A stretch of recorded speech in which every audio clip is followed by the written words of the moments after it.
Everywhere in the world now, people are getting interested in the idea of creative cities. UNESCO has a creative city network. It's got 250 member cities, I think. In Indonesia alone, there is a creative city network of 200 cities. So why is everybody getting interested in creative cities? And they like to call themselves creative. And I think if you look back even 50 or 60 years, cities were much more defined by their physical infrastructure. When we talked about a city, it's the buildings. And in an industrial society, cities were very often defined by what they did. This is a coal mining city or a steel making city or a car factory city. But now people choose to define their city in terms of cultural terms. So instead of the physical infrastructure, we're thinking more about the cultural infrastructure. And instead of thinking about the employment that people have, we're thinking about the quality of the public life in that city. It's a big and fundamental shift.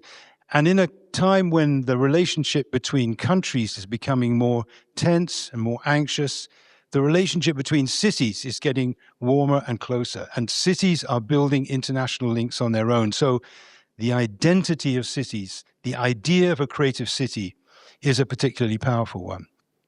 But there's a problem with it. Who is the creativity for? We have a phrase in English, which I'm not quite sure how the interpreter will deal with it because it's a very bad word. But we say one of the problems with a creative city is that very often the middle of it is creative. There's a museum, there's a gallery, there's some smart shops, there's an Armani shop, there's a very fancy cafe. But around it is what we call a ring of shit. In other words, the city center is beautiful, but around it, it is not beautiful. The city center is there for tourists and for a few wealthy people, but it's not necessarily a creative city. It's a creative quarter within a city. I think the cities that are really exploring this idea of creativity are thinking about how do we make a city which is creative for all its people. So I just want to refer to two cities that I think are trying to do that in quite an interesting way, and then make some other comments as well. One of them is Seoul in South Korea. They have a cultural strategy which unites their creative industries and their arts, I think, very clearly. It has three components. One is, they say, a creative city is a city that connects art and technology. That's, in a way, a definition of the creative economy. When Steve Jobs from Apple was asked, why was Apple the most successful company in the world? He said, because we are the marriage between art and technology.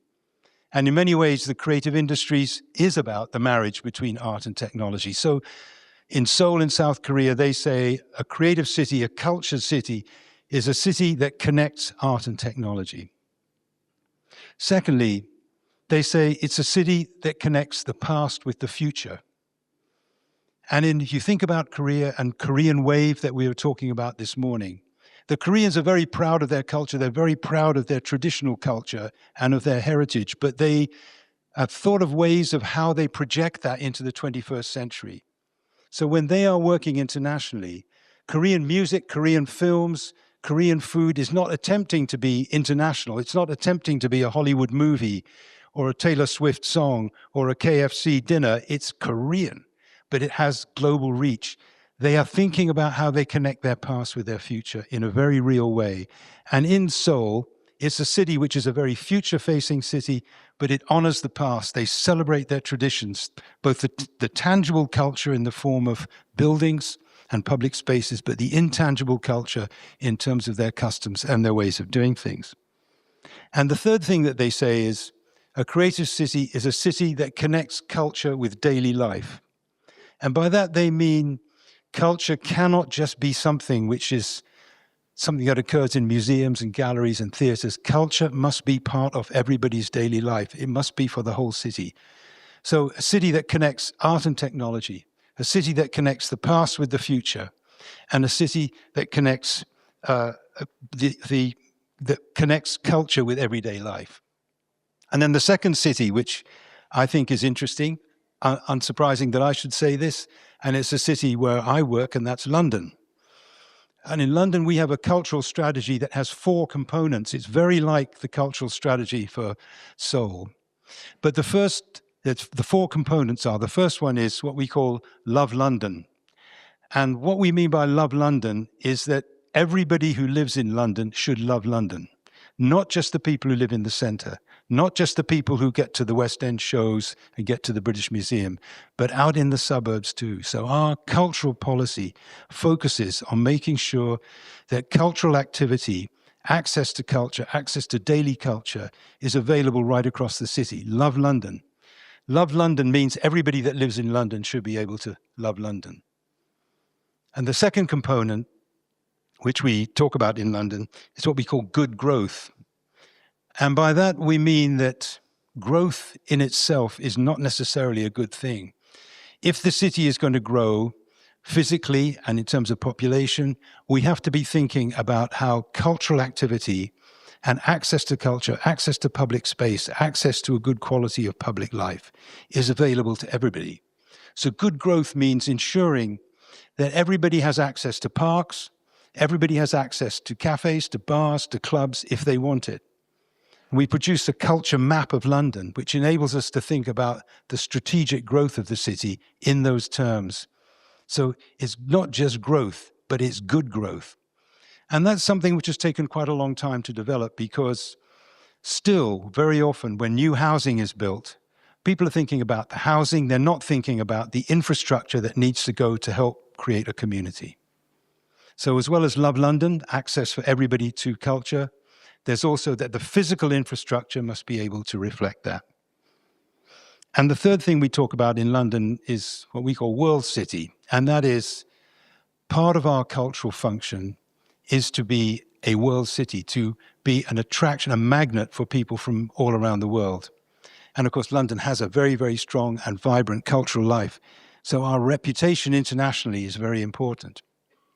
And on that point, and then I'll come to the fourth point, in London now, 20% of employment, we reckon, is in the creative industries. It generates about 70 billion US dollars for our economy in London. And 80% of the people who come to London say they come for its cultural and creative life. And that's not just the tourists, that's people who want to start a business. They come to London because they like living in London. The bankers and financiers come to London because they like living in London. So we have to ensure in London that our cultural strategy and our economic strategy are completely integrated. We have a culture committee and we have an economic planning committee, but we have people who sit on both to ensure that what we're thinking about as we grow the economy of the city is integrated to what we're thinking about in terms of growing the culture of the city. So the fourth component of our cultural strategy is what we call Creative Londoners.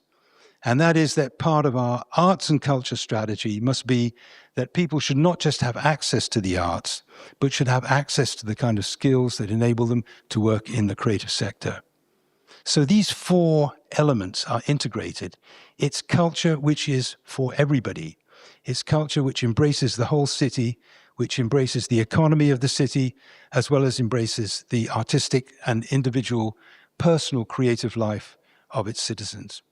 So I say that because I think when we think about strategies for creative cities, as we were yesterday with the exercise, sometimes we're thinking about cities in terms of culture and arts and entertainment. Sometimes we're thinking about a city in terms of the creative economy, and it's not necessarily the same thing.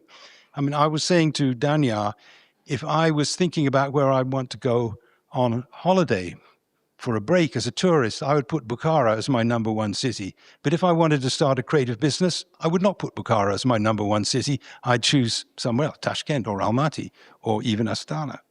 But so when we think about a creative city, who is it creative for?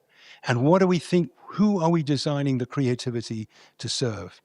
And all around the world, I think cities now are beginning to wrestle with this issue of a creative city as a way of marking you as a distinctive place with a distinctive identity. But what does it really mean? What does it mean for incoming business? What does it mean for your global reputation as a world city? And what does it mean for all the citizens who live there? And there are 3 or 4 issues which I think are now becoming important for all creative cities anywhere in the world to think about. And the first one is this. And that is that if you look at the creative economy, it's something where services are more important than goods. Creative services are now worth twice the value of creative goods. Creative services are design, architecture, events, software. Events and festivals are becoming a crucial part of the economy. And as many of you know from the things we've been discussing this morning, events and festivals are a crucial part of growing the creative economy. And how cities plan their festivals, plan their public events is going to be crucial in the future. Secondly, there's the issue of cost of living. And for many people, many creative businesses, they start somewhere in a cheap part of the city because the rent is cheap.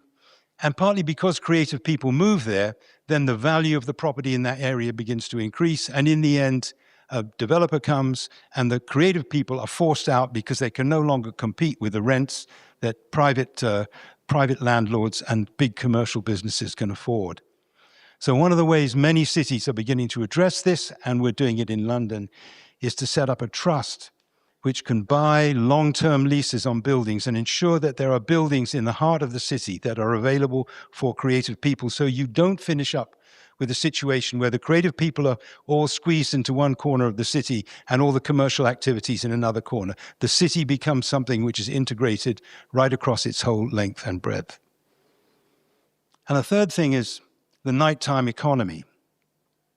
And more cities in the world are thinking about the fact that we are moving towards a nighttime economy. This does not just mean clubs, but it means that in almost every city in the world, what happens in the evening is becoming a very important part of the economy.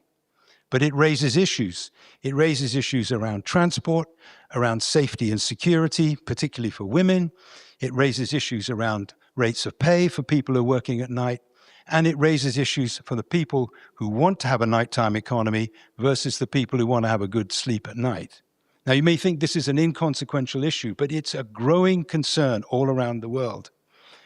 And I mean, interestingly, in parts of the UAE, for example, at the moment during Ramadan, there's a very particular issue about how the nighttime economy is managed in societies during the time of Ramadan. What's happening in other parts of the world now, but also in the UAE, is as climate change begins to kick in, daytime temperatures become so hot, more and more activity is taking place at night. This is a reality for all of us, thinking about what happens at night. Cities that are becoming 24-hour cities, if they're going to be creative, they have to think about what that future holds. And then another issue which is going to be of growing concern for all creative cities is tourism. Tourism is now one of the key drivers of the global economy, but one of the big dangers is over-tourism. And here in Uzbekistan, Khiva and Bukhara already have got a huge number of tourists visiting them. They're quite small cities. If you get 10 times as many people going to Bukhara and Khiva in 5 years' time as today, it will destroy those cities. Cities like Venice and Barcelona and Dubrovnik already are suffering from tourism as a problem, not as an opportunity. And here in Uzbekistan, as you're developing your tourist industry, you have a great opportunity to ensure that the kind of tourism that you develop is not something that will destroy what it is that tourists come to see. You may think this is not an issue of great consequence, but it is, and it's becoming more and more of significance all around the world. How we build ideas about sustainable tourism so that you don't destroy life for the people who already live there, and you also continue to create a situation that people want to visit is of huge significance. And then that triggers two other things which I think creative cities need to think about, and I'm already out of time, I'm afraid. The first is that all around the world, isolation, loneliness, issues of mental illness, emotional disturbance are increasing quite rapidly for young people and for old people. Part of the role of a creative city must be to help create communities where people can overcome loneliness, creating public space and public opportunities for people to meet together and work together. This is not necessarily something particularly about the arts, but it is something about the responsibility of a city as a community to create community and not allow isolation and division to grow up between citizens. This has got to be something that any creative city that wants to call itself creative should be considering. And then finally, of course, there is the issue of climate change. And climate change is imposing changes on the way we live, both in terms of temperature, but also in terms of natural disaster. What is the role of culture and creativity in dealing with extreme temperatures, with floods, with droughts, with, at the very simplest level, the trees that we're planting, the plants that we're planting in public space now may not be viable in 15 or 20 years' time. We have to be thinking about the fact that if we want our cities to continue to be creative, we have to be thinking about the impact of climate change, how we mitigate the impact of climate change, and how we adapt to climate change. So when we talk about creative cities, there are many present issues, but there are also issues which all of us in any city, anywhere in the world, need to be addressing over the next few years if we are to maintain this idea of creativity. It's not just about culture, it's about the quality of life for all citizens.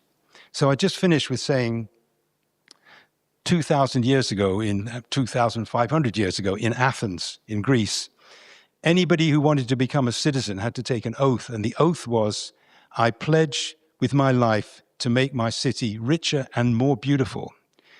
And so much in the past, we've been focusing on making our cities richer. But if we're going to be creative about our cities and about our future, we have to remember that Athenian oath and say, our job is not just to make our cities richer, but to make them more beautiful, and to make them more beautiful for all the citizens and not just for a few lucky people. So those are a few of my thoughts on creativity in cities. I think they build on what we were discussing yesterday.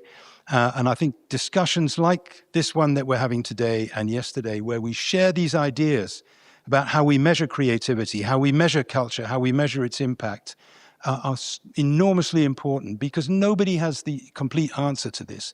We only learn these answers by sharing and exchanging the kind of thing that's going on today. So I would say, with the report that I mentioned here from World Cities, if you want to have a look at it, some very interesting ideas about how cities all around the world are dealing with these issues of how creativity is developed in a time of climate change, of isolation, of digital transformation. And I think it's something that we can all benefit from looking at. So thank you.